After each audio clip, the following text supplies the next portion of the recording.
Hi, I'm Christine. And I'm Emma. We both started at ArtForce Iowa in 2015. I was an AmeriCorps member. And I was an artist mentor in vocal performance in Qatar for our only youth program, Creative Pathways, which is now the Pathways Program, a supportive arts-based community for youth who are involved in the court system. Now I am the creative and financial director. And I'm the executive director. In 2016, we launched the No Justice Project in partnership with Drake University's Middleton Center for Children's Rights. It has since then become an annual art exhibit highlighting our youth artists. This project aimed to show youth in our judicial system that their future is hopeful and their life experiences and voices matter. No Justice gave youth the tools and opportunity to learn about their personal rights, contemplate their own participation in the justice system, and provided a healthy way to respond creatively through art. Using art to elevate the voices of court-involved youth, the No Justice Project engaged the public in a discourse around system disproportionality and social injustices these youth face. We have asked former youth artists to join us in reflecting on what this experience meant to them. Here's what some former youth artists have to say. I always wanted to recreate it, but I don't have any. I think I have the document with all the information on it, but I've never sat down and redone it, but I want to so bad. Even looking at this now, want to cry right now. I'm trying not to, but even some of these places don't exist anymore.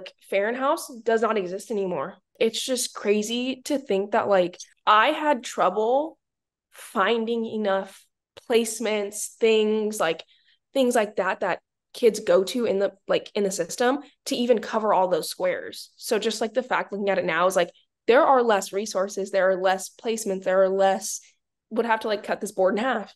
I think I was 14.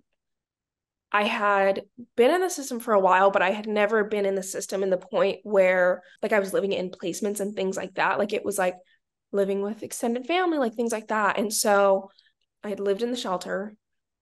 And I had seen that I had met so many different people from all these different backgrounds.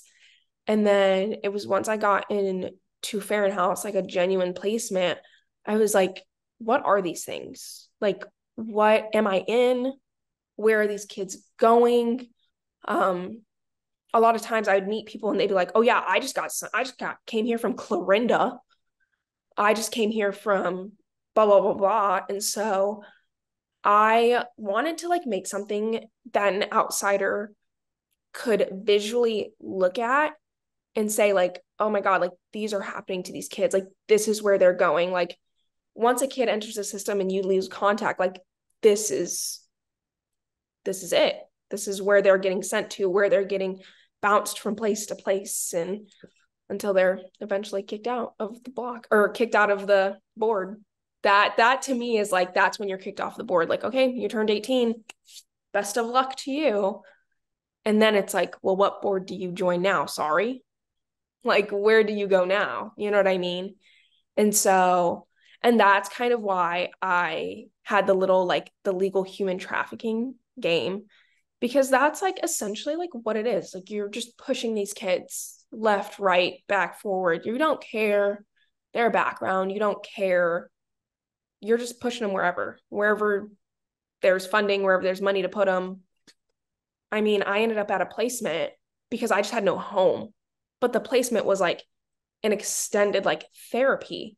So it was I was in a place that I did not need to be, which then ruined my mental health. But it's because the system was they got an open bed and you have nowhere to be. I wish I could have had more time with it. I wish that because this isn't even what I wanted to be the final. I wanted more. I wanted everything to be customized, and I just didn't have the time or the resources to really do that. I want to redo it and put more information that I know now, because I think that would be really important. Even the collect 200 salary, I would put what a foster parent gets when you live with them, the paycheck, because I feel some people don't know that. I didn't know that until I moved into a foster house with 5 kids. And I was there's a lot of us here. And then she told us, she was I'm quitting my job because I make enough money off of y'all that I don't have to work. So Like even just putting that there to be like, I'm just like money to somebody.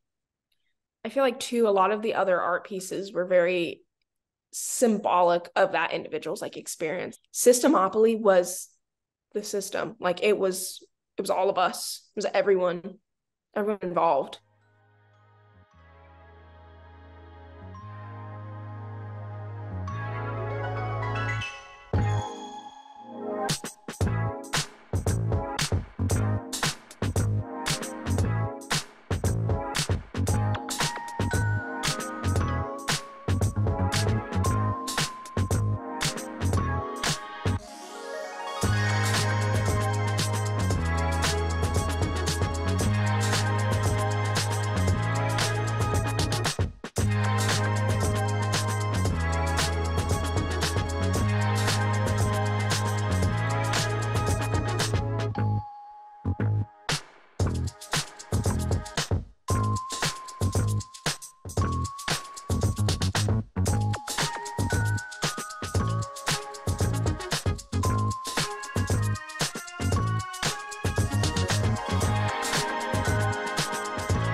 Definitely, like, obviously, like, my experiences have shaped who I am, but I think seeing, like, obviously, like, if I had never been a part of ArtForce, I don't think I would have ever met kids. Like, obviously, like, when I was in the shelter, I did, but I never, like, knew their story, like, what they went through in the system. Like, it was just always like, I'm here, I don't want to be here. But I think about, like, no justice and, like, that entire experience. And, like, I would definitely like attribute that to like what I am doing now, like in my future career. Because it's like those kids that I met, I still think about. Like all of them. And like having them on Facebook and like seeing how their lives turned out. I don't know. I just want to change it. So this was my first exhibit with ArtForce Iowa. So for me, being able to be a part of something like this was such a blessing. Seeing the effect it had on youth artists was really special. And you could tell they felt seen and heard throughout the whole process. This exhibit was the start of the No Justice series, so it was really impactful for us as an organization to see the public interest in what we were doing and hearing from our youth artists and what they have to create. Since 2016, ArtForce Iowa has hosted a No Justice exhibit every year except 2020 due to the pandemic. Each year had a different theme, giving youth artists opportunities to explore, reflect, and create in response to the theme. As the series comes to an end, we want to honor where we have been, where we are, and where we are going. Every month leading up to our final exhibit, No Justice Legacies, we will be releasing a small documentary like this to celebrate the legacy of this series. So we invite you to be a part of this exhibit by sharing your story with us. If you're a creator, we want you to submit your story today.